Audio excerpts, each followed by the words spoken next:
Eu quero conversar um pouquinho nessa tarde, início de noite, sobre a arte da visitação. Eu vou destacar aqui dois versículos, palavras do Senhor Jesus, no Evangelho de Mateus, capítulo 25, versos 35 e 36, que dizem assim: Palavras de Jesus: Pois tive fome e vocês me deram de comer, tive sede e vocês me deram de beber. Fui estrangeiro e vocês me acolheram. Necessitei de roupas e vocês me vestiram. Estive enfermo e vocês cuidaram de mim. Estive preso e vocês me visitaram. Bem, eu poderia aqui contar muitas experiências ao longo desses anos que eu tenho estado à frente deste ministério, chamado de capelania, no nosso caso, visitação ou assistência espiritual, como também conhecemos na nossa igreja. Mas a primeira coisa que eu preciso dizer para você, falando um pouco da arte da visitação, é que para nós exercermos qualquer atividade na vida, nós precisamos, primeiramente, conhecer aquilo que nos propomos a fazer.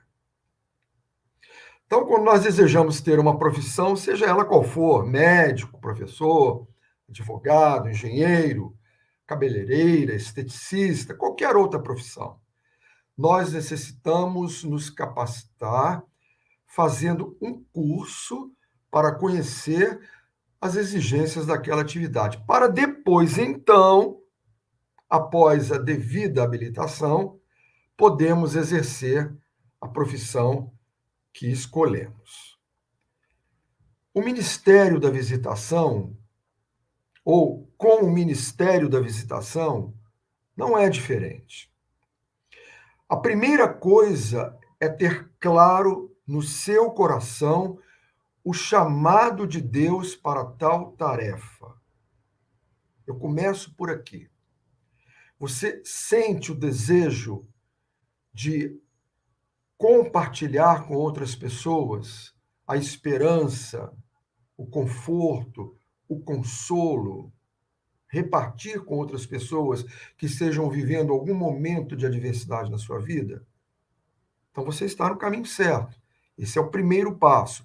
Agora, o passo seguinte é você então se capacitar para se tornar um instrumento nas mãos de Deus para abençoar a vida das pessoas. O que eu preciso fazer então para que eu possa ser bem-sucedido neste ministério na arte da visitação? Bem, serão necessárias algumas ferramentas que eu vou tentar compartilhar aqui com vocês, apesar do nosso tempo que é escasso, mas eu vou tentar ser bastante objetivo para passar para você que gosta de fazer esse trabalho, que tem o desejo de fazer esse trabalho e que gostaria de se capacitar para atuar na área da visitação, ou na área da capelania, ou na área do conforto, as pessoas que estão vivendo algum momento enlutadas ou passando por alguma situação de enfermidade ou adversidade, algumas ferramentas que você precisa utilizar para que você possa ser bem-sucedido neste ministério na arte de visitar. Bom, primeira coisa que nós precisamos lembrar é que nós somos servos do Senhor Jesus Cristo e estamos submissos à ação do Espírito Santo na nossa vida. Mas o visitador, aquela pessoa que deseja compartilhar com outras pessoas o amor de Deus, levar uma palavra de conforto ao coração dessas pessoas, precisa apresentar pelo menos algumas qualidades. Vou citar algumas aqui. Primeira qualidade: profundo amor às almas perdidas. Eu acho que você não tem nenhuma dúvida sobre isso, não é verdade? Segunda condição: leitura diária e meditação na palavra de Deus. Deve ser uma pessoa que tenha comunhão com Deus, que leia a palavra de Deus, que tenha uma vida de oração. Quarta condição, ou quarta qualidade: relacionamento afável com as pessoas. Você deve ser uma pessoa que se relacione afavelmente, carinhosamente com as pessoas. Outro requisito: boa capacidade de observação. O visitador, ou o capelão, ou capelã, precisa ter esta qualidade. Deve ser um bom observador. Ouvir mais do que falar. Discrição. Você precisa ser uma pessoa discreta. Aquilo que você ouve de uma pessoa, você guarda para você. Você não vai sair compartilhando isso com outras pessoas em relação à saúde de alguém, em relação a um problema que alguém esteja vivendo no seu lar, alguma situação que esteja trazendo dificuldades, né, na vida daquela pessoa. Respeito às ideias religiosas diferentes da sua. Nós precisamos ter este conceito muito claro e uma visão muito clara a respeito da nossa missão.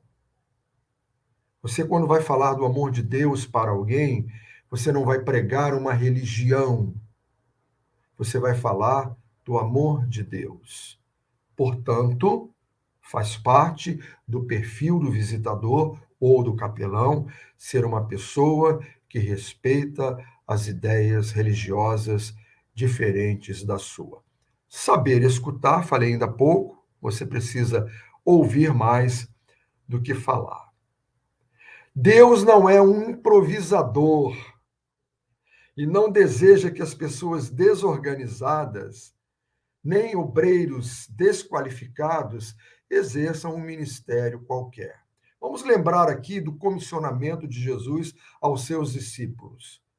O que Jesus fez com eles? Os convidou, cada um vindo da sua origem, mas passaram pelo menos 3 anos no colégio apostólico, aprendendo com Jesus como difundir o reino de Deus. Então, organizar-se para exercer um ministério como o da visitação é ter a consciência que estamos ingressando no plano maravilhoso de Deus de ministrar compaixão sobre a vida de pessoas necessitadas. Você precisa ter essa consciência. Deus nos usa como instrumentos dele para abençoar a vida de outras pessoas. Você é apenas um instrumento nas mãos de Deus para abençoar o outro. Para tanto, depois deste pequeno pano de fundo, dessa pequena introdução, vamos lá. Em primeiro lugar, adote atitudes positivas com a visitação, ou para com a visitação. Lembre-se de que você não está fazendo uma visita qualquer. E aqui eu quero abrir um parênteses. Mesmo que você esteja fazendo uma visita domiciliar e não hospitalar, ou que você esteja visitando uma pessoa com quem você tem bastante intimidade, você deve encarar a visitação como um desejo sincero de fazer a vontade do Pai na vida daquela pessoa. Deus deseja usar a sua vida para abençoar aquela pessoa com uma palavra de conforto. Então, não demonstre, por exemplo, cansaço ou desinteresse. Existem aqui algumas questões que são bem pontuais no trabalho, no ministério da visitação ou da capelania, que nós devemos ter muito claras em nossa mente. Por exemplo, evite de olhar o relógio a todo instante, né? Parece que você está preocupado com a hora, você quer ir embora. A pessoa visitada perceberá que você está querendo ir logo embora. Numa visita, por exemplo, domiciliar, nós até podemos demorar um pouquinho mais, mas se a pessoa visitada estiver se sentindo bem. Numa visita, por exemplo, hospitalar, o tempo ideal, se eu pudesse aqui cronometrar, pela experiência de trabalho nesta área durante muitos anos, é de no máximo 15 minutos, no máximo. Evite fazer visitas longas para não cansar a pessoa. Muitas vezes a pessoa está desconfortável, ela está sentindo dores, ela está com gases e fica constrangida em expelir gases, por exemplo, numa visita hospitalar. Isso é comum acontecer. Se você já esteve internado, você deve se lembrar que isso acontece com qualquer um de nós como pacientes.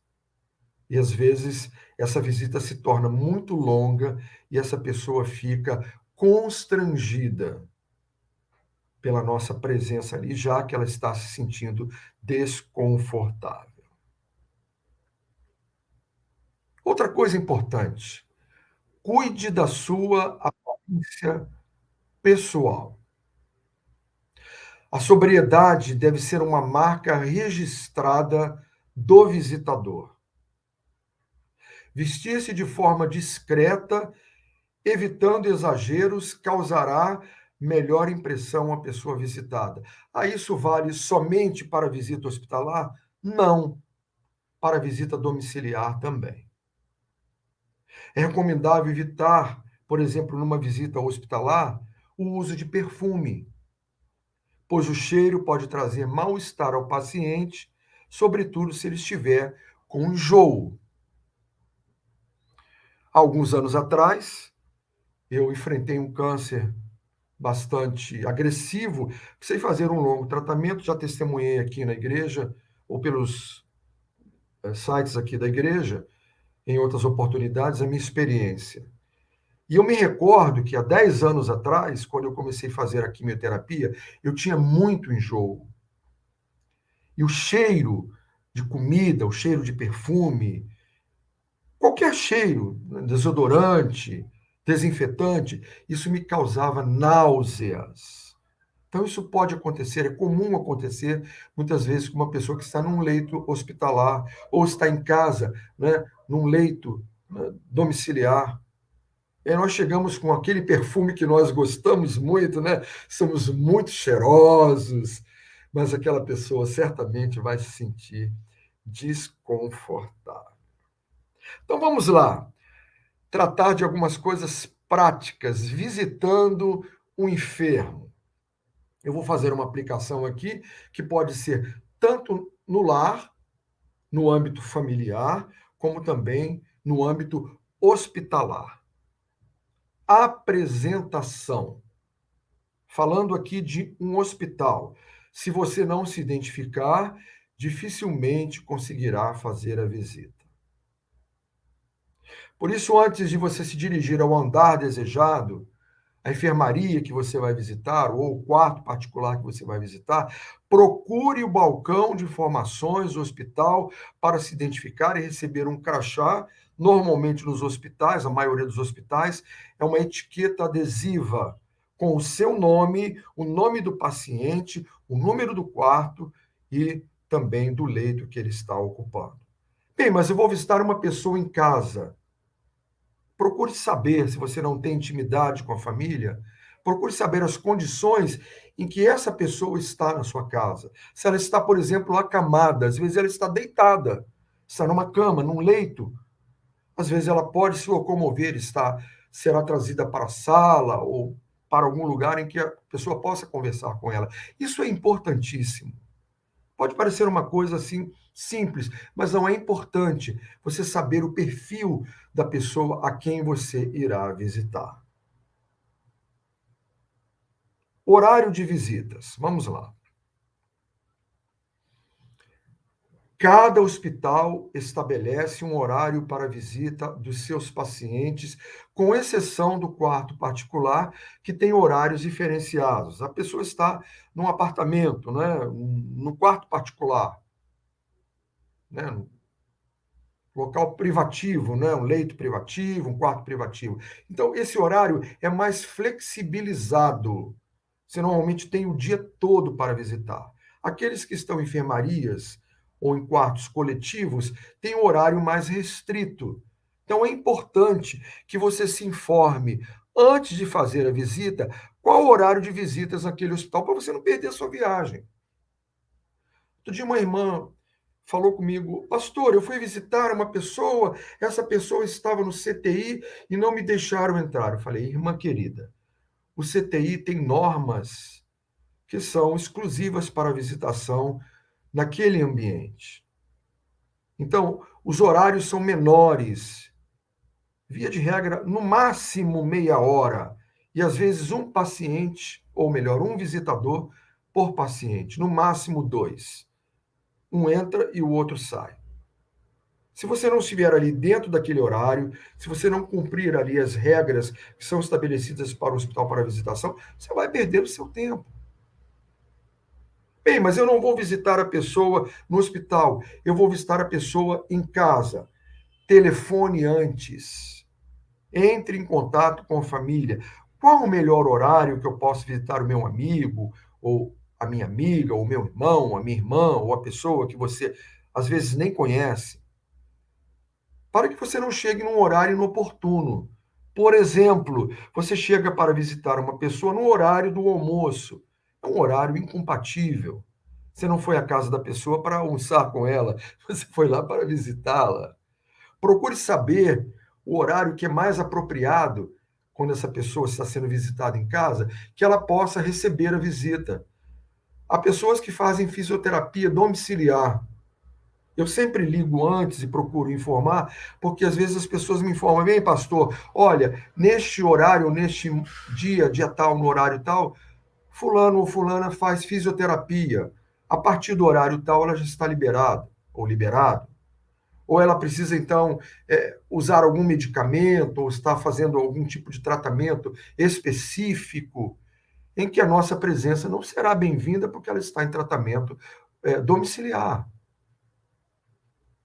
Por exemplo, no hospital, evite os horários da manhã, pois normalmente nos horários da manhã é que os médicos fazem a revisão, conversam com o paciente, estão ali procurando ver como é que está o quadro daquele paciente, a chamada visita médica, e também o horário de higiene do paciente. É muito comum acontecer isso no horário da manhã nos hospitais, né? Troca da roupa de cama, higiene do paciente no leito. Aí você chega num horário desse, mesmo que seja um quarto particular, um apartamento, evite fazer isso. Procure um horário mais adequado. Normalmente, a partir do horário da tarde, ou um pouco mais tarde no horário da manhã, antes do horário do almoço, você terá a oportunidade, se for um quarto particular, de visitar esse paciente. Se for um quarto ou uma enfermaria em que há outros pacientes, normalmente o hospital tem um horário designado, um horário para a visita de familiares e de amigos à enfermaria. Posto de enfermagem. Aqui eu vou falar exclusivamente sobre a visitação hospitalar. Todo andar tem um posto de enfermagem. Se você visita poucos hospitais, ou se você vai uma vez ou outra, não tem conhecimento disso, saiba disso. Os andares têm um posto de enfermagem. Então, antes de dirigir-se ao quarto ou enfermaria para a visita, identifique-se no posto de enfermagem. Bem, mas eu já passei lá na portaria, eu já recebi uma credencial para visitar o meu amigo, o meu familiar, um irmão da minha igreja, uma irmã da minha igreja. E daí? Eu sou na capelania aproximadamente 17 anos, caminhando para 18 anos. E quando eu fiz o meu curso, lá muitos anos atrás, né, faça as contas aí, eu aprendi isso com aqueles mais experientes, os nossos orientadores do curso de capelania que fiz aqui no Rio de Janeiro, no Hospital Evangélico Rio de Janeiro, um hospital centenário. Então, por que você precisa dirigir ao posto de enfermagem? Para você não passar um constrangimento. Você passa direto, e aí está lá a enfermeira-chefe, ela chama você. Você vai aonde? Ah, eu vou visitar o meu amigo aqui. Qual é o nome dele? Porque são regras básicas do hospital.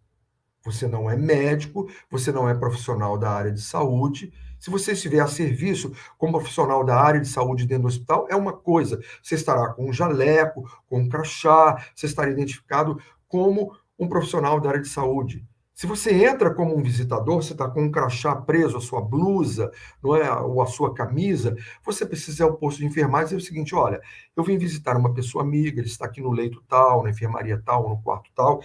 A enfermeira ou a enfermagem vai ver que você está com a etiqueta de identificação e vai dizer para você: olha, pode ir lá. Se houver algum tipo de restrição, ela já vai orientá-lo antes de você fazer a visita. Uma questão fundamental para quem faz visitação hospitalar. Eu vou aqui contemplando as duas visitas, os dois modos de visitação, né? As duas formas, perdão, de visitação, tanto a domiciliar como a hospitalar, e vou contemplando cada uma delas com alguns detalhes. Por exemplo, a questão da asepsia. Na maioria dos hospitais há uma pia com desgermante ou um sabonete líquido, um papel toalha, para que você possa fazer uma higiene antes de entrar no local onde você vai visitar o seu paciente. Hoje é muito comum, a maioria dos hospitais agora disponibilizaram aqueles dispensers com álcool gel nos corredores. Mas além do álcool gel, em gel, você tem também um sabonete líquido. Na maioria dos hospitais é assim, pode ser que em um ou outro não tenha, mas pelo menos o álcool líquido haverá lá, ou o álcool em gel, né? Então, evite entrar para visitar sem antes fazer esse procedimento. E tem lá um padrão de higienização. Como você higieniza as suas mãos. Aqui não haverá tempo suficiente para nós explicarmos melhor isso, mas há um padrão para a higienização. Então, preste bem atenção de algumas coisas que eu acho que são importantíssimas. E as pessoas acham, isso é banal. Eu preciso visitar o meu paciente. O importante é que eu possa estar com ele, fazer uma oração com ele, ler a Bíblia para ele. Não, o mais importante é você saber que você é um canal de Deus para abençoar a vida daquela pessoa. Existem regras, normas que precisam ser cumpridas para que você possa realmente levar a bom termo o seu trabalho como um visitador. Então, lembre-se que o ambiente hospitalar é um lugar de proliferação de bactérias e você está vindo de fora, tornando-se um condutor. Os próprios profissionais de saúde que circulam no hospital acabam tornando-se condutores. Por isso, a infecção hospitalar. Eu me recordo, há alguns anos atrás, não tantos anos assim, eu precisei fazer uma cirurgia e estava ali na condição de paciente, não de capelão, né? E alguns irmãos da nossa igreja, queridos irmãos, foram nos visitar. E um querido irmão a quem eu amo muito, ele foi me visitar. Só que ele quebrou várias regras ali da visitação. E eu só olhei, não falei nada, mas fiquei preocupado. Por quê? Porque ele veio de fora. Eu já estava ali alguns dias com uma bactéria oportunista que não me deixava passar pela cirurgia, porque os antibióticos não estavam surtindo efeito. E aí ele vem de fora, ele entrou direto lá. Eu estava no quarto particular, mas ele entrou direto, tinha lá uma pia, e ele veio logo, apertou a minha mão, enfim. São experiências que a gente convive no dia a dia e que às vezes nós não nos damos conta. Bem, mas e aí em relação à família, a pessoa que está no lar? Não é diferente o modus operandi. Leve o seu frasquinho de álcool gel na sua bolsa, no seu casaco e passe um pouquinho de álcool gel antes de cumprimentar aquela pessoa, se for o caso ali, não houver nenhuma dificuldade para isso. Se ela estiver acamada, é melhor você se informar antes, né? Porque o estado de saúde dela pode ser delicado para você que está vindo da rua, está chegando num ambiente familiar. Bem, mas aquele ambiente não é estéril. Não tem problema, mas é um ambiente familiar. A família está tomando o cuidado necessário para evitar o máximo que aquela pessoa possa, por exemplo, contrair uma infecção mais grave. Então, é o meu dever, a minha responsabilidade, eu utilizar, por exemplo, um álcool gel também numa visita hospitalar, higienizar as minhas mãos antes de cumprimentar ou de me aproximar da pessoa a quem eu estarei visitando. Muito bem. A entrada no ambiente hospitalar já falamos, mas a entrada agora no local onde o paciente está internado, que pode ser uma enfermaria ou quarto particular. Bem, você está se dirigindo para um quarto particular.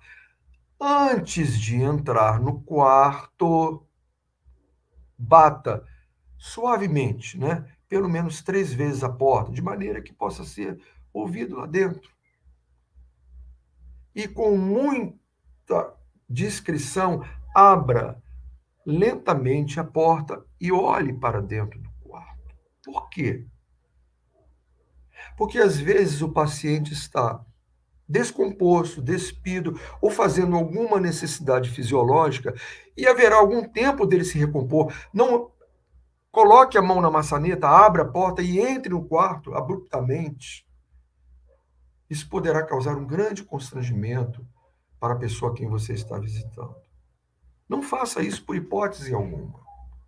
Esse é um dos erros mais comuns que acontecem, por exemplo, na visitação hospitalar. Você vai ao apartamento ou quarto particular de uma pessoa, normalmente, estando o paciente num quarto particular, ele tem um acompanhante. Quando ele está numa enfermaria, nem sempre é possível. O acompanhamento só é permitido a pessoas a partir da terceira idade, em algumas condições. Mas quando é uma enfermaria coletiva, isso não é permitido. O paciente está muitas vezes sozinho, se ele não for de terceira idade. No quarto particular já é diferente. Então está ali um familiar, uma pessoa, alguém, que quando você abrir a porta, você vai visualizar. É interessante, experiência que eu estou sempre vendo e experimentando nas minhas visitas.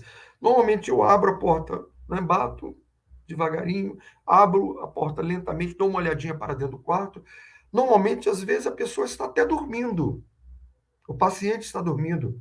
E o acompanhante também, numa caminha ao lado ali, né? Num pequeno sofá, um sofanete, deitado ali, acompanhando ali. E aí você, olá. Aí alguém desperta, né? E aí você dirige as primeiras palavras. Posso chegar? Posso entrar? Você está entrando ainda. Posso entrar? São detalhes que muitas vezes nós, por desconhecermos, quebramos regras. Então, precisamos ter esses cuidados. Por exemplo, observe se há restrições para a visita, como o uso de capote ou luvas. Tem uma plaquinha na porta indicando lá, né? Escrito, obrigatório uso de luvas ou capote. Tem lá, né, o desenhozinho de um capote ou de luvas. Então, aquela pessoa não deve ser visitada sem o uso de um jaleco que será fornecido pela enfermagem e um par de luvas para que você coloque em suas mãos, para evitar uma contaminação maior, porque talvez aquele paciente já esteja fragilizado com uma bactéria que esteja sendo agressiva e que está sendo difícil de ser combatida. Sempre há, não é, um lembrete na porta. E aí o que a gente faz? A gente se dirige à enfermagem e diz: olha, eu estou vendo que há uma restrição para visitar, eu vim visitar o meu amigo, meu parente, uma pessoa da minha igreja, o uso obrigatório de luvas ou capote. Poderia me ceder, por gentileza? Falamos no início que você não deve entrar direto no quarto, não é? E se há restrições, muito menos ainda. Você deve se dirigir, então, ao setor de enfermagem e solicitar o material necessário a ser usado. Outra coisa importantíssima, o cumprimento. Aqui eu vou falar nos dois aspectos, na visita domiciliar e na visita hospitalar. São aplicáveis aos dois contextos. Cumprimente o paciente com cordialidade, sem estender a mão, se você está numa unidade hospitalar. Ah, pastor, mas eu sou muito amigo dela, ela é da minha igreja, eu a amo. Calma. Se a iniciativa partir do paciente, aí então o cumprimente com um aperto de mão. Não beije o paciente. Evite fazer isso, que você pode estar sendo um condutor de bactérias. Até mesmo um aperto de mãos, sem luvas, sem uma proteção.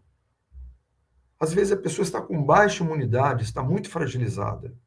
A gente vem de fora, trazendo uma carga enorme de bactérias, e vai e beija aquela pessoa. E aí transmite para ela alguma doença oportunista, um resfriado, enfim. Então, ao cumprimentá-lo, evite, por exemplo, perguntar: tudo bem com você? Ao invés disso, você pode dizer: que bom poder rever você. Como tem se sentido hoje? Então, você foi à casa de alguém, de um familiar, de um amigo, de um irmão da igreja, foi visitar essa pessoa em casa.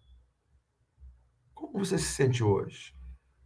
Que bom ver você, se você não conhece aquela pessoa, se você já a conhece, que bom revê-lo ou revê-la. Demonstra o quê? Cordialidade. Por que você não vai dizer tudo bem com você? Porque às vezes a pessoa não está nada bem de saúde. Ela está com um quadro de saúde grave, ela está com dores, ela está se sentindo muito mal. E essa pergunta aí é uma pergunta que não procede. Vamos lá, avançando mais um pouquinho. Depois do final, nós teremos oportunidade. Se tivermos perguntas, eu vou tentar responder aquilo que for possível responder. O que dizer numa visitação, seja ela domiciliar ou hospitalar? A conversa com o paciente quase sempre segue o curso normal de qualquer diálogo. Depois de uma saudação inicial, vai haver ali o início de uma conversa. Entretanto, após o início da conversa, é natural, é comum acontecer isso, o paciente, aquele que está sendo visitado ou visitada, conduzir o assunto, por exemplo, para o seu estado de saúde, para o seu sofrimento físico. É comum. Pois é, eu estou aqui, né, mas, puxa, eu estou sentindo tantas dores, os médicos estão ainda investigando para ver o que eu tenho. É ela quem está dizendo isso. O visitador bem preparado, ele deixa o paciente conduzir a conversa. Guarde isso. Há pessoas que vão fazer uma visita e são igual uma metralhadora, sai atirando em todas as direções. Não deixe uma pessoa que está enferma, acamada, ou que está sendo visitada falar nada. Só ele fala, só ele fala. Lembram-se que eu falei que um dos princípios do bom visitador é ouvir mais do que falar? Então, se o paciente compartilha informações sobre si mesmo, o assunto não deve ir além daquilo que ele está compartilhando. Eu não estou ali para me envolver na vida pessoal daquela pessoa. Eu não estou ali para fazer perguntas sobre a vida dela, de caráter pessoal e particular. Não especule, por exemplo, sobre a doença. Mas o que que você tem, meu irmão? O que que você tem, minha irmã, lá no hospital? O que que você tem, meu amigo ou minha amiga, ou alguém da sua igreja a quem você vai visitar? Há muitas pessoas que não gostam de revelar a causa da sua doença. E nós precisamos ser ciosos nesse sentido, de respeitarmos a individualidade e a privacidade daquela pessoa. O papel do visitador é oferecer apoio emocional e espiritual, conforto e esperança. Esse é o meu papel ali na visita, seja no lar, seja no hospital. Não catequize. Você não está ali, seja na casa da pessoa, ou seja no hospital, para falar de religião. Esse é um grande problema que nós enfrentamos na visitação hospitalar. Como capelão, dando cursos, orientando, conduzindo pessoas que estão ainda começando na prática da capelania, eu sempre destaco isso. Recentemente, na nossa igreja, tivemos agora um encontro de capelania com cerca de 30 pessoas, duas capelãs de uma igreja aqui do Rio de Janeiro, ministraram para nós sobre a capelania domiciliar e hospitalar de uma forma assim extraordinária. É uma igreja muito envolvida com a capelania, inclusive que dá cursos para as pessoas que querem se tornar capelães, né? Receberem sua credencial, fazerem esse trabalho junto a hospitais e a outras áreas da capelania também, que não é somente hospital, também nas escolas, nas empresas. Existem outras formas de capelania, estou apenas enfocando aqui as duas mais comuns, neste caso aqui, a nós, que seria a capelania ou a visitação domiciliar hospitalar. Então, ali essas irmãs nos falaram a respeito disso, dessa importância de nós termos este cuidado. Isso foi bastante frisado ali. Cuidado com o que você vai fazer. Não critique a religião de ninguém. Não discrimine a religião de ninguém. Se o paciente faz parte da sua comunidade de fé, ok. Se ele não faz parte, se ele tem um outro credo, você precisa respeitá-lo na sua crença.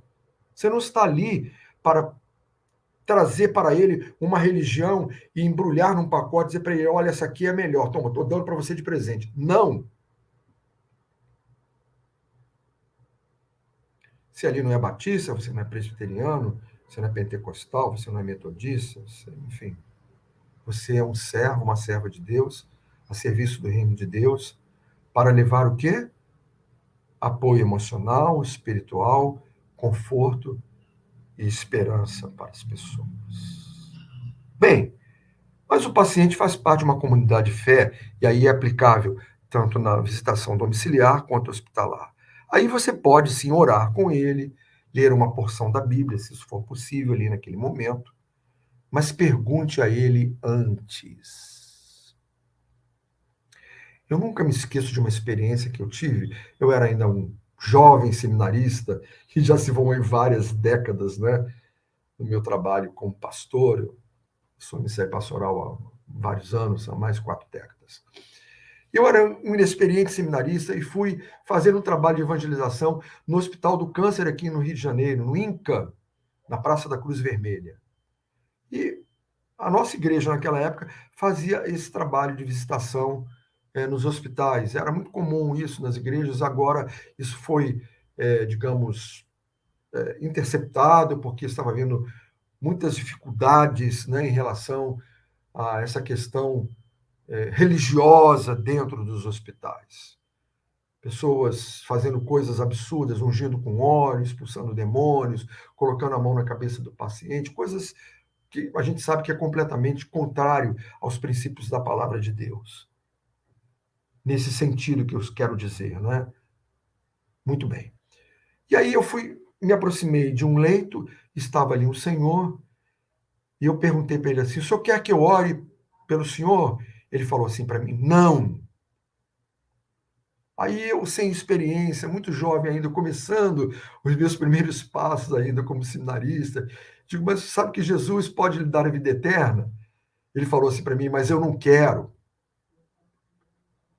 Ele disse, mas o senhor não quer Jesus no seu coração? Não. Posso ler um texto da palavra? Não. E aí outros irmãos que estavam junto comigo me ajudaram, fomos então para um outro leito que estava ao lado. É comum acontecer isso? É sim.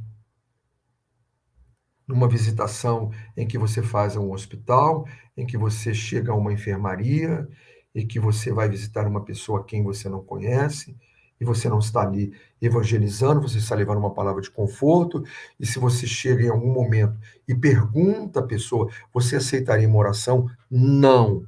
Ponto final. Você aceitaria uma porção? Posso deixar uma porção da palavra de Deus aqui na sua mesinha, né? Um devocionário, um evangelho, né? De João, por exemplo. Não, eu não quero. Ponto final. Você tem que respeitar a vontade do paciente. Esse é um princípio fundamental dentro do trabalho de visitação ou capelania ou assistência espiritual. O que não dizer? Estou caminhando para o final da minha fala. Vamos ter alguns minutos para tirar algumas dúvidas e reforçar aqui alguns conceitos. O que não dizer? Preste atenção, eu listei aqui 4 frases. Poderia colocar outras? Poderia. Mas acho que essas 4 frases encerram aqui, digamos, o que eu pretensamente preciso evitar dizer em qualquer momento. Por exemplo, eu estou com pena de você. Tenha fé, você vai sair dessa. Palavra de otimismo, né? Você está afirmando para ele que se ele tiver fé, ele vai sair do hospital. Olha, eu já passei por isso e hoje eu estou aqui. Por exemplo, eu passei por um câncer há 10 anos atrás, fiz um tratamento, pela misericórdia, bondade e compaixão de Deus, recuperei minha saúde, continuei fazendo o meu trabalho de capelania, porque eu já era capelão na Igreja Batista da Curuçá. Eu nunca falei isso para uma pessoa. Olha, eu já tive câncer e hoje eu estou aqui. Nunca falei isso para uma pessoa. Pior do que isso, é aquela frase que muitas pessoas usam como frase de impacto, não é? Como garantia, como determinação, é o determinismo, não é? Deus vai curar você. Você está determinando. Eu determino, Deus vai curar você. Você pode dizer isso para alguém? Você é o dono da vida para garantir que alguém vai recuperar a sua saúde? Nunca se esqueça disso. Você não pode garantir absolutamente nada para aquela pessoa. O que você pode fazer é levar o conforto e também a esperança de dias melhores. No sentido de que, mesmo na enfermidade, Deus estará ao lado dela para lhe trazer o conforto necessário para que ela possa suportar aquela doença e o tratamento a qual ela está se submetendo. Caminhando para o final. O que não fazer em hipótese alguma? Bom, muitas coisas, mas eu listei 1, 2, 3, 4, 5, 6, 7, 8, 9. 9 itens. Não visite alguém se você estiver resfriado, com algum problema de saúde, por exemplo, contagioso, como uma doença de pele. Mas eu estou só resfriado. Para uma pessoa que está internada, se ela estiver com baixa imunidade, você vai passar para ela. E ela está com um quadro infeccioso, por exemplo, de vez por outra eu recebo a comunicação de alguém que está com um quadro de pneumonia. Agora, alguns dias atrás, eu visitei em caráter emergencial um querido irmão de nossa igreja, o pastor Isaac Rangel, que estava com um quadro infeccioso, mas estavam sendo permitidas visitas na UTI. Em caráter excepcional, eu falei com a esposa dele, vou fazer-lhe uma visita. Cheguei lá, o filho dele estava lá. Eu perguntei se poderia entrar mais uma pessoa. Está num quadro bem delicado. E eu pude entrar e o filho dele me falou: bem, pastor, a pneumonia já está controlada, mas ele está com outros quadros aqui complicadores da sua saúde. Mas, por exemplo, eu estou colocando um exemplo prático aqui. A pessoa está com uma questão infecciosa e você chega lá resfriado, você vai complicar ainda mais o quadro de saúde daquela pessoa. Nunca entre num quarto sem se anunciar. Não meta a mão na porta e vá entrando, porque ali é um espaço reservado àquela família que está ali com o seu paciente. Ah, mas eu sou muito amigo da pessoa, eu sou pastor dela. E daí? Você está invadindo a privacidade de alguém. Lembra-se que eu falei lá? Bate na porta, suavemente, abre devagarinho e pergunta o quê? Posso entrar? E aí sim você vai aguardar uma autorização nesse sentido. Entrar num quarto em que houver restrições de visitas. Falei sobre isso. Obrigatório uso de máscara, capote, luvas. Tem que passar antes no posto de enfermagem. Compartilhar histórias sobre pessoas e doenças. Eu tive um amigo que teve um problema assim que nem você. Eu também já tive problemas de saúde, também já fiquei internado, e olha, graças a Deus, eu consegui superar a doença. Não faça isso. Isso você acaba levando a fazer com que aquele paciente tenha a sua autoestima ainda mais baixa. Falar sobre morte. Esse é um detalhe importantíssimo. Se a pessoa quiser compartilhar sobre o assunto, deixe-a falar. É comum acontecer isso. Quando tratamos esse tema na capelania, aprendemos que as pessoas muitas vezes estão próximas à sua partida e desejam muitas vezes compartilhar, às vezes uma mágoa, um sentimento de culpa, um segredo que está no seu coração. Você está ali tão somente como ouvintes. Você vai colocar o seu ouvido à disposição. Mas você falar sobre esse tema, não.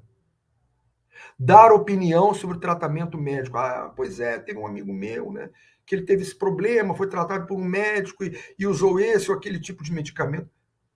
Eu não sou médico, não estou ali para dar nenhum tipo de opinião a respeito do tratamento daquela pessoa, até porque ele está sendo cuidado por uma equipe médica.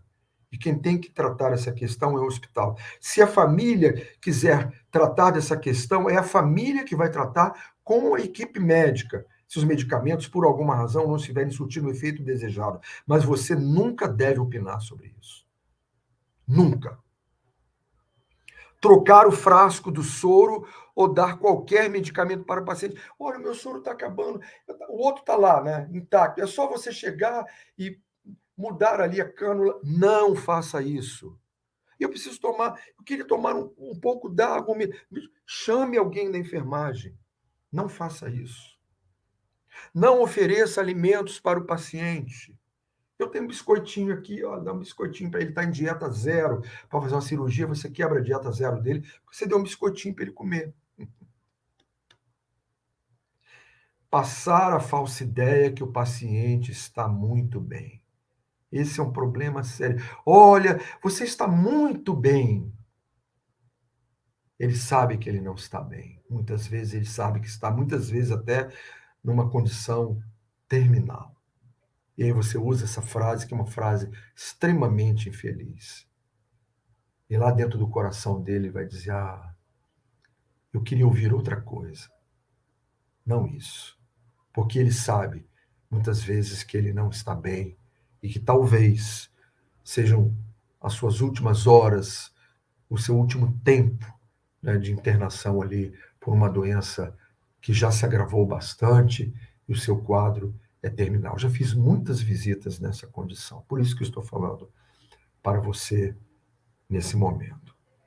E demorar no tempo da visita, eu já falei sobre isso, o ideal na visita hospitalar 15 minutos, numa visita domiciliar, você pode ter um tempo um pouco mais extenso, combinando com a família, havendo a possibilidade de realizar um culto com aquela pessoa, com aquela família, desde que isso seja autorizado e previamente preparado, será muito bem-vindo.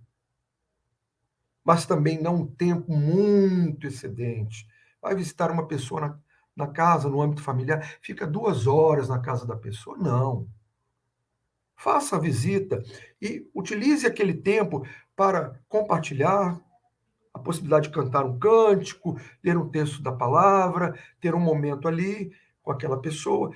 Já aconteceu o caso nós realizarmos um culto, a pessoa estar no quarto, ficar ali na cama e a família vir com o restante, 1 ou 2 visitadores, para a sala, por exemplo, e compartilhar, olha, ele não está bem, está muito cansado, o quadro tem se agravado e tudo mais, fora da presença da pessoa que está sendo visitada. São cuidados que a gente precisa ter no Ministério da Visitação, na arte de visitar. E aí eu faço, então, minhas considerações finais, para que, se houver alguma pergunta ou algum compartilhamento, você, de repente, tem essa experiência, você já é um visitador, já é um capelão, já é uma capelã e gostaria de compartilhar conosco, ou já compartilhou aí no nosso site, né? E aí nós vamos ter a oportunidade de ouvir também outras experiências aqui. Considerações finais, eu coloquei 3 aqui, que eu acho que são fundamentais para que nós possamos entender qual é o nosso papel como visitador. Qual é o nosso papel? Você não tem a obrigação de fazer a pessoa sentir-se melhor. Você não tem a obrigação. Senão você vai ficar com um sentimento de culpa. Ela não está se sentindo bem? O que eu preciso fazer para ela se sentir melhor? Deixe o Espírito Santo falar ao seu coração. Você não tem essa obrigação. Você também não tem a obrigação de fazer a pessoa se sentir bem. Eu vou falar algumas coisas aqui, ela não está. Ela vai começar a se sentir bem por aquilo que eu começar a falar. Eu já ouvi diversas experiências, as pessoas dizem, eu orei e a pessoa melhorou. Eu não estou entrando aqui na economia divina. Deus pode fazer o que Ele quiser.